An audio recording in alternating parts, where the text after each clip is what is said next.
আসসালামু আলাইকুম everyone, welcome back to my channel Roshni's kitchen. আমি আবারও চলে এসেছি নতুন একটি রেসিপি নিয়ে।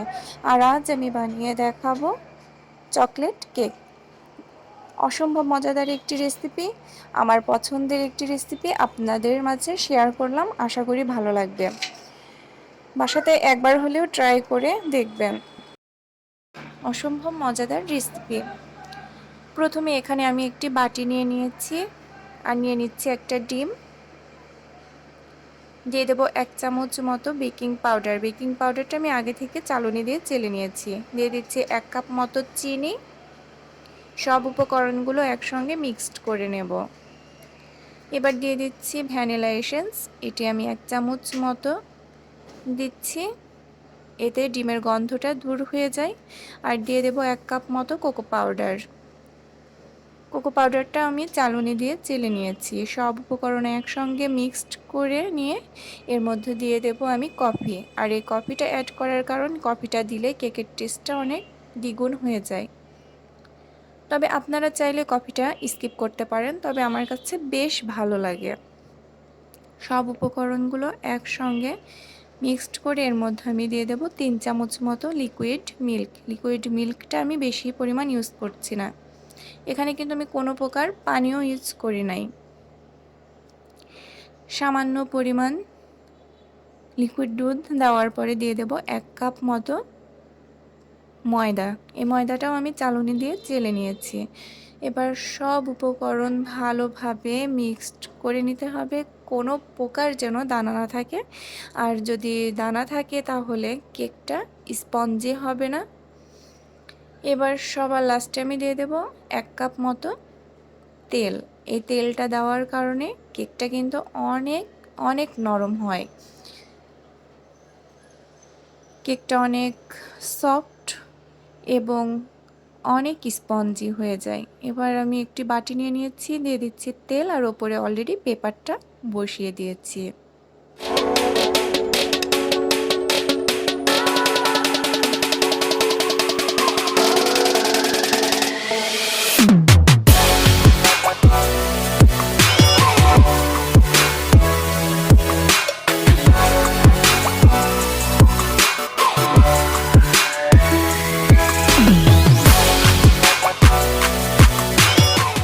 আমি চুলাটা ধরিয়ে দিয়েছি আর কড়াইটা বসিয়ে দিয়েছি।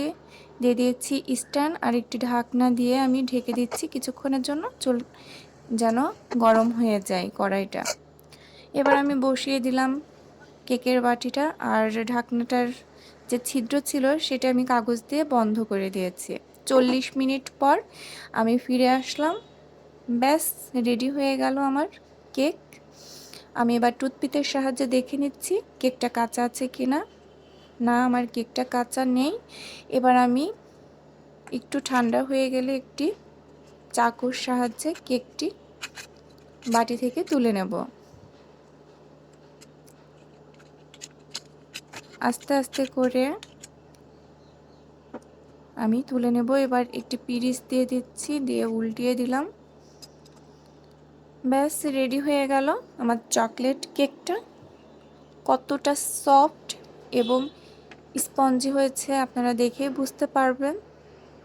কোনো প্রকার কেকটা কাঁচা নেই আর তুলতুলে হয়েছে। বাসাতে একবার হলেও প্লিজ ট্রাই করে দেখবেন। অসম্ভব মজাদার একটি ইজি একটি রেসিপি।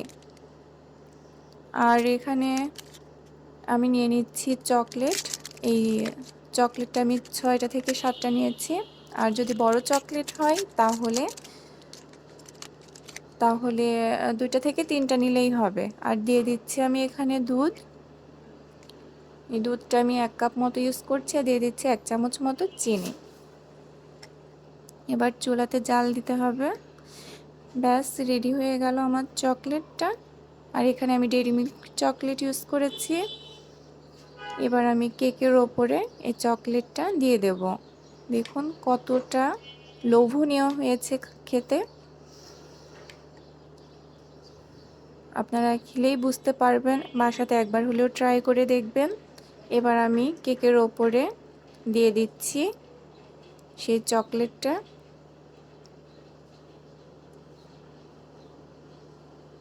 সাইডের যে চকলেটটা সেটা আমি নিচে একটি পিরিচ বসিয়ে দিয়েছি, সেটা পিরিচের ওপরে পড়ে যাবে। এবার আমি ক্রিম দিয়ে সাজিয়ে নেব। আপনাদের ইচ্ছা মতো আপনারা সাজিয়ে নিতে পারেন। আমি চেষ্টা করেছি সুন্দরভাবে সাজানো। আশা করি আপনাদের কাছে ভালো লাগবে আমার রেসিপিটা। আর এখানে দিয়ে দিচ্ছি চকো, আর দিয়ে দেব লাভ ক্যান্ডি চকলেট আর ডেইরি মিল্ক চকলেট দিয়ে আমি কেকটা সাজিয়ে নিয়েছি। আমার রেসিপিটা আপনাদের কেমন লাগলো? নিশ্চয়ই ভালো লেগেছে। আমি ভেতরটা আপনাদের কেটে দেখাচ্ছি। ভেতরটাও অনেক সুন্দর হয়েছে, দেখতে পারবেন, খেতেও অসম্ভব মজার। আমার রেসিপিটা আপনাদের কেমন লেগেছে প্লিজ কমেন্টের মাধ্যমে জানিয়ে দেবেন, লাইক দেবেন, শেয়ার করবেন আর সাবস্ক্রাইব করতে ভুলবেন না। যারা আমার চ্যানেলটিতে সাবস্ক্রাইব করেছেন তাদেরকে অসংখ্য ধন্যবাদ, যারা করেন না তারা সাবস্ক্রাইব করে দেবেন। আমাদের জন্য দোয়া করবেন। আপনারা সুস্থ থাকবেন, ভালো থাকবেন। আল্লাহ হাফিজ।